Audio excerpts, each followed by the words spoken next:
In previous videos, we had a look at what a rogue planet was, and that in order to produce them, sometimes you can get planets ejected from a planetary system, and then they float around in space without a star. They can be called free floating planets as well. They basically are planets that don't have a star, they don't orbit a star. But if these planets are ejected from systems, can their moons survive or not? Because most planets have moons. We know that from our own system, so it would be natural to assume that most exoplanets or planets in other systems would have moons as well. Can that rogue planet actually keep its moons when it gets thrown out of the system? Well, for those who didn't catch the other videos, I'm just going to have a quick recap on what a rogue planet is. So a normal planet, or when we think about a planet, one of the definitions really is that it orbits a star. Now we know that's not the case for a rogue planet, so a normal planet orbits around a star.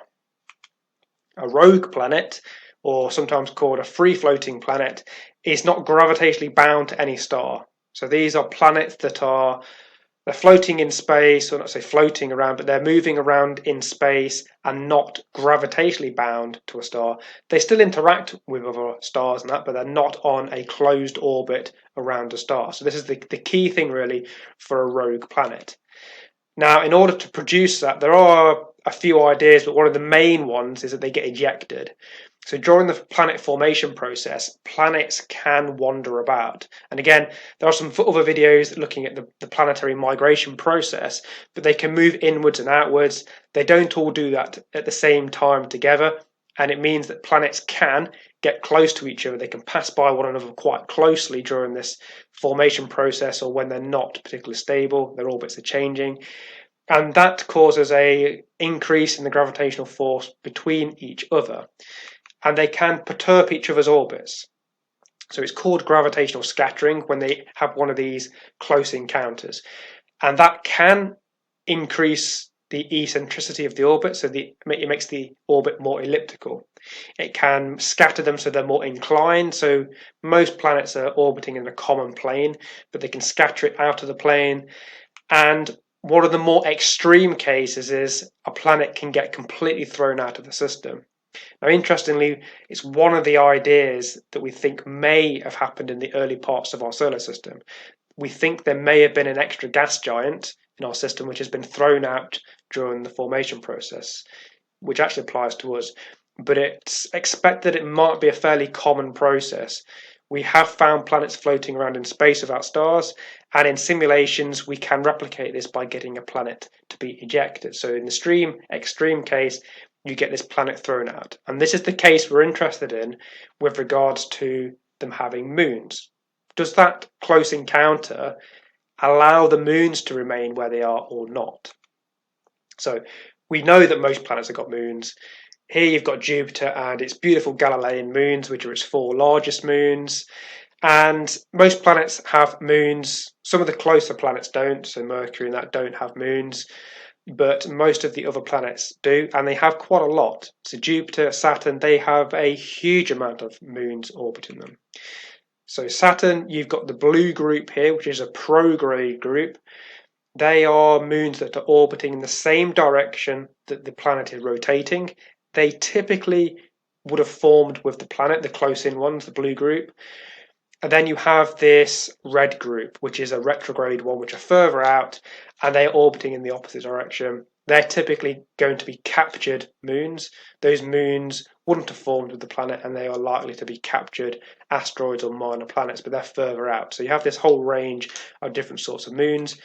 Jupiter, exactly the same. Note that the Galilean moons are very close to the planet.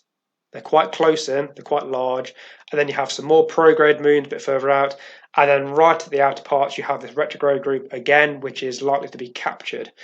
And you have this green one actually, which is probably worth noting that this is a prograde one in a retrograde group. So you've got a moon orbiting in the opposite direction in the same location as a whole group of them. That's going to cause some problems in the future. But anyway, you've got this whole range of moons from different distances from these planets. So can they keep their moons when they are scattered out of the system? Well, let's have a quick look. Moons like Jupiter's Galilean moons will likely survive.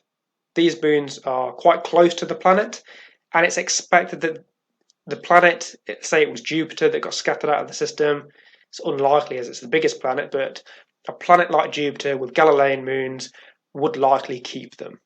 So it's expected they would survive, and it would then be a rogue planet, but it would still have moons, which is quite interesting in itself. So you then have these rogue planets without a star that do retain some of their large moons.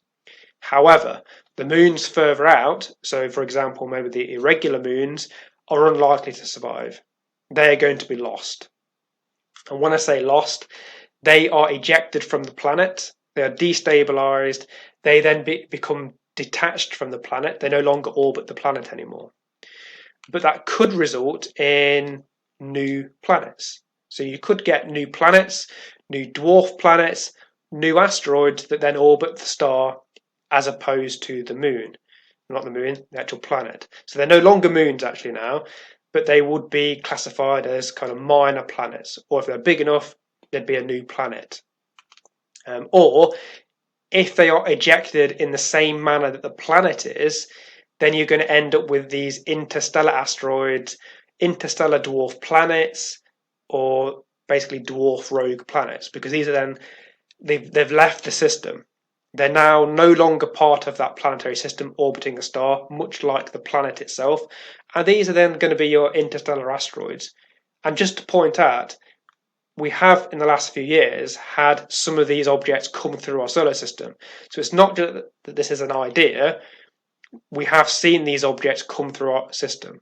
So one way to produce them is that they could have been a moon of an ejected rogue planet, or they could just be ejected asteroids on their own. So why do some moons survive and some moons don't? Well, it comes down to the Hill sphere. So the Hill sphere is this sphere of an astronomical object, or this region around an astronomical object in which it dominates the attraction of smaller objects. What does that actually mean?